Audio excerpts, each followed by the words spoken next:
Président. D'abord, on voudrait faire plusieurs remarques sur les comparatifs entre les métropoles, parce qu'elles n'ont pas toutes un observatoire de la qualité et aussi précis que le nôtre. Et s'agissant des villes et de Grenoble, si j'ai bien lu le rapport, le loyer médian est inférieur aux grandes villes comparables, sauf Strasbourg, alors que le prix du mètre carré dans l'ancien, d'ailleurs dans la ville de Strasbourg, est de près de 4 000 euros, contre moins de 2 500 euros à Grenoble. Donc il y a là une dichotomie assez étrange d'avoir un loyer médian un peu supérieur à celui de Strasbourg avec un prix du mètre carré bien inférieur. L'argument qui est développé selon lequel le loyer est plus élevé dans le parc privé que dans le parc public, ça, pardon, mais ça me paraît un peu spécieux, il paraît assez logique. Quand on a un financement public et un financement privé, le prix du loyer ne soit pas le même. Et puis ramener le revenu médian à la zone 1 à Grenoble, qui est entre guillemets la plus riche ou la moins pauvre, pour expliquer que les ménages doivent consacrer 40% de leur revenu au loyer, est également spécieux, puisque c'est dans cette seule zone où c'est le cas. Et donc, ça ne me paraît pas être applicable. Mais sur le fond, ce qui nous frappe, nous, c'est la situation des locataires telle que vous la décrivez et celle des propriétaires. Parce que, contrairement à ce qui a été dit par le rapporteur, le prix de l'immobilier à Grenoble, il se rapproche maintenant du prix de Saint-Étienne. Toutes les grandes villes comparables ont une valeur des biens largement supérieure, parfois de près du double de Grenoble. Que ce soit Marseille, Lille, Montpellier, Rennes, Strasbourg, Toulouse, Lyon, alors qu'il y a 25 ans, c'était le contraire. Grenoble avait une valeur des biens qui était supérieure à ces grandes métropoles. Même Vénissieux et Villeurbanne ont une valeur des biens supérieure au mètre carré à celle de Grenoble, les biens anciens. Donc si on compare l'inversion des courbes, ça veut dire que comparativement, les propriétaires grenoblois ont perdu de l'ordre de 50% de la valeur de leurs biens dans ces dernières décennies. La valeur a considérablement baissé.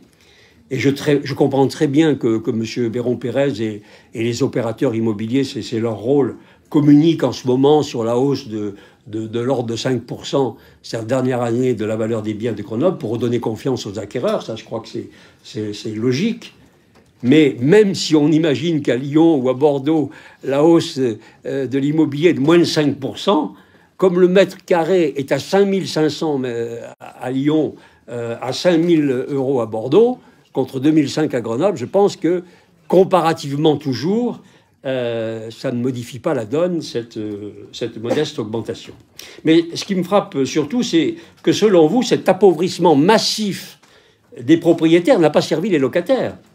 Il reste toujours nos sempiternels 15 000 demandeurs de logement qui ne bougent pas depuis 50 ans, malgré la densification. Vous jugez toujours les loyers trop élevés, et au lieu de vous interroger sur ce mécanisme perdant-perdant, vous voulez ajouter une contrainte supplémentaire aux propriétaires qui sont à Grenoble également, parmi les plus imposés de France en matière de taxes foncières, et il paraît que ça va encore s'améliorer. Est-ce que vous pensez sérieusement répondre aux problématiques des locataires, augmenter l'offre, la fluidité, répondre à la demande, alors que tant de locataires veulent fuir, y compris nombre de quartiers pour lesquels ils demandent leur mutation. Rappelons que pour les propriétaires, on ne parle pas ici du grand capital, des grands propriétaires fonciers, des grandes fortunes qui font suer le burnou aux malheureux, mais on parle de toute une classe moyenne qui veut mettre sa famille à l'abri, qui veut que ses enfants démarrent mieux dans la vie qu'elle-même, qui ne coûte rien à la collectivité en s'assumant elle-même, qui fait des sacrifices et qui travaille. Un cumul de préceptes qui mérite peut-être condamnation face aux changements de comportement et d'imaginaire que vous réclamez, qui sont désormais imposés. En réalité, toutes ces usines à gaz créent un cercle vertueux de l'appauvrissement généralisé. Le problème de votre politique de logement, et on le verra dans les délibérations qui suivent, c'est qu'elle est une addition de mesures qui se cumulent négativement. Densification massive, proportion excessive de logements sociaux dans les nouvelles opérations, politique d'attribution de logements irresponsables qui aboutissent à des locataires mécontents et à des propriétaires spoliés.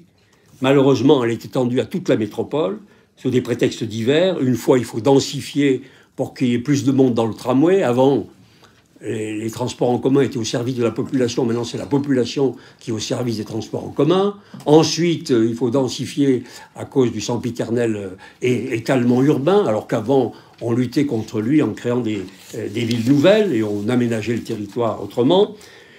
Cet encadrement des loyers, dont l'annonce inquiète, aboutit à rétracter l'offre par la crainte des propriétaires modestes qui entendent souvent parler des locataires qui ne veulent plus quitter leur logement en ne payant plus le loyer, qui ne veulent...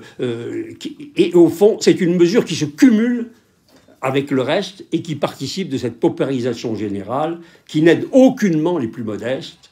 Et j'entends les familles de la classe moyenne inférieure qui travaillent, qui aimeraient se loger décemment grâce à leur salaire et à l'APL si elles y ont droit, dans des quartiers aérés, dans des quartiers propres, dans des quartiers sécurisés. C'est ça l'aspiration des locataires.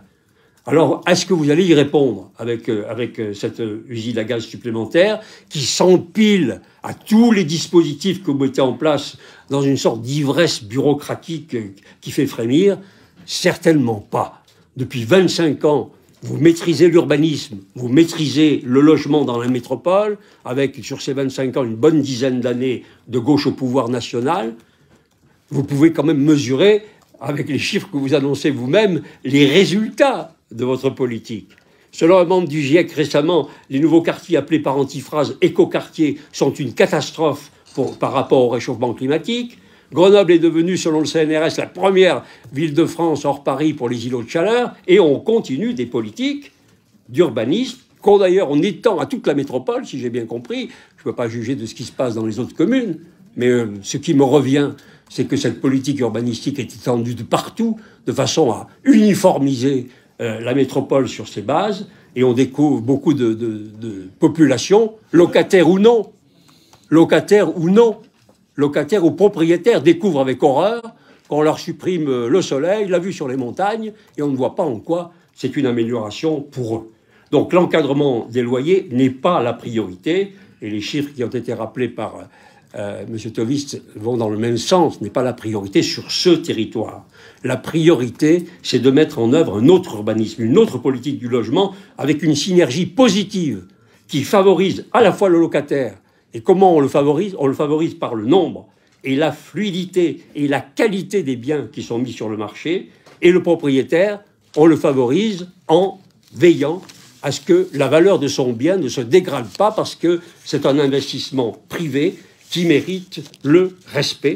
Et c'est cela qui devrait être engagé par la métropole plutôt que d'empiler des mesures qui n'ont aucune efficacité, comme le prouve le passé de votre politique.